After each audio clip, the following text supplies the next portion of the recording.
कि गाली दे दिया, गाली दे दिया। अरे सनातन को गाली दो, हमें क्या लेना देना। हम जानते हो प्रभु को जिस दिन अभी एक ही तो दिए हो, 100 ही पे मारता है वो। इसीलिए तुम कृष्ण के मुंह से उनकी किसी की बुराई नहीं सुनोगे। सबकी तारीफ करते हैं, शकुनी की तारीफ करते हैं, दुर्योधन की तारीफ करते हैं, सबकी तारीफ करते हैं। लेकिन शकुनी बुराई करता है, दुर्योधन बुराई करते हैं, सब मारा गया। तो हमें क्या जरूरत है उसको कुछ कहने की। जब वो कहता है कि 100 पे मैं उड़ा दूंगा, तुम आवाज हो जा, कुछ मत करना जी, अभी उड़ाएंगे हम इसको, किसी को मार के डेमो देना है। ये हम फर्जी में लेकर आए हैं कि कयामत आएगी लेकिन इंडिया नाम नहीं होगा।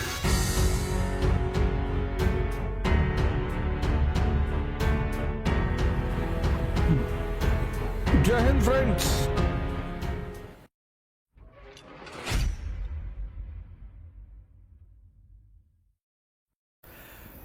कोई काम बिना मतलब मत किया करो। तो तुम्हारा इंटरेस्ट उस काम में नहीं है तो उस काम को किया सोचा ही मत करो, फालतू मत किया करो। तो ट्विटर पे हर आईटी सेल के लोग बैठे हैं, उसमें तुम मत कूदा करो। ट्विटर हुआ, सोशल मीडिया जितना हुआ, उस पर सब पे आईटी सेल बैठा हुआ है।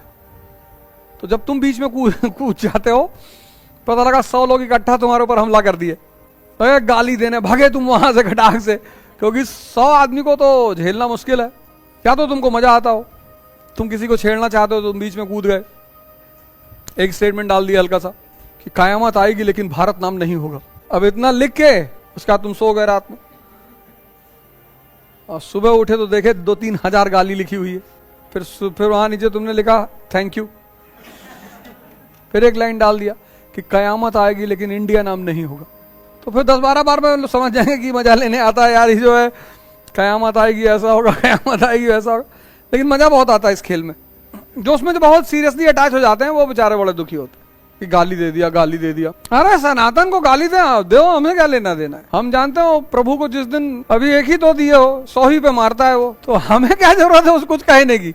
जब वो कहता है कि 100 पे मैं उड़ा दूंगा, तुम आवाज हो जा, कुछ मत करना जी। भाई शिशुपाल दे रहा है गाली तो भीम नाराज हो रहे हैं, तो भगवान रोक रहे हैं कि भीम भैया ये हम फर्जी में लेकर आए हैं, तो हमको अपने वाले पे भरोसा है। 100 जिस दिन क्रॉस हुआ तब तुम जाओगे। जिनको भरोसा नहीं होता वो गुस्सा हो जाते हैं। जैसे बलराम को देखोगे, वो एपिसोड देखो तो बलराम गुस्सा हो जाते हैं, शिशुपाल अरे अभी उड़ाएंगे हम इसको, इसी को मार के डेमो देना है। मस्त रहा करो, जितना मस्त रहोगे दुनिया जीतते चले जाओगे। किसी की बुराई मत करो, ये सब नियम बना लो अपने जीवन का। किसी की बुराई नहीं करनी ही नहीं। सब मैंने सीखा, मुझे बहुत काम आया।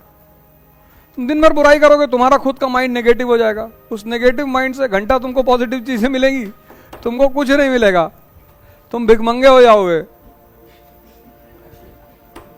तुम सोचो नेगेटिव माइंड पॉजिटिव अचीवमेंट, ये कैसे हो सकता है। इसीलिए तुम कृष्ण के मुंह से उनकी किसी की बुराई नहीं सुनोगे।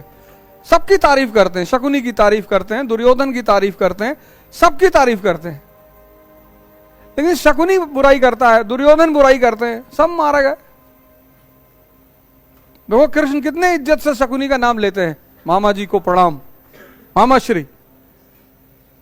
जानते हैं घोर पापी है ये, लेकिन इज्जत बहुत देते हैं, क्योंकि वो उनकी इनबिल्ट डीएनए है, उनको देना ही है। उनको पता है कि हमारे साथ बदतमीजी करेगा, सटा के उड़ा देंगे तुरंत। तो ये सब चीजें तुम्हें सीखनी होती है। प्रेमानंद महाराज जी से मिले कभी वृंदावन? अरे जाओ कभी दर्शन कराओ यार उनके। अरे दर्शन क्या, वो जब नहा के निकलते हैं वहां यमुना से, तो वहीं रास्ते में खड़े रहो, हल्का प्रणाम वणाम कर लो, चले आओ। दर्शन का क्वेश्चन, एनडीटीवी की एंकर हो गजब आदमी हो यार।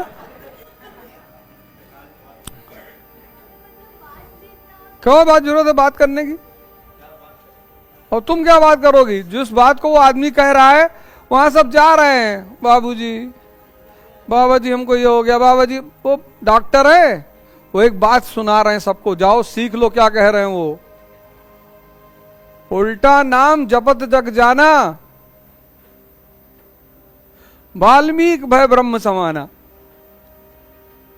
जिस समय कृष्ण थे उस समय राधा जी थी ही नहीं। कृष्ण के समकालीन ग्रंथों में राधा का कहीं नाम ही नहीं है, लेकिन कृष्ण के साथ फोटो में हमेशा राधा जी खड़ी होती है। इसका मतलब पूछ कर आओ उनसे। वो बार बार जो कहते हैं ना राधा रानी चाहेंगी तो हो जाएगा। तो यही जो श्लोक मैंने तुमसे बोला, यही जाके उनसे कह देना कि बाबा जी बस एक बात बता दो कि उल्टा नाम जपत जग जाना, प्रेमानंद भय ब्रह्म समाना।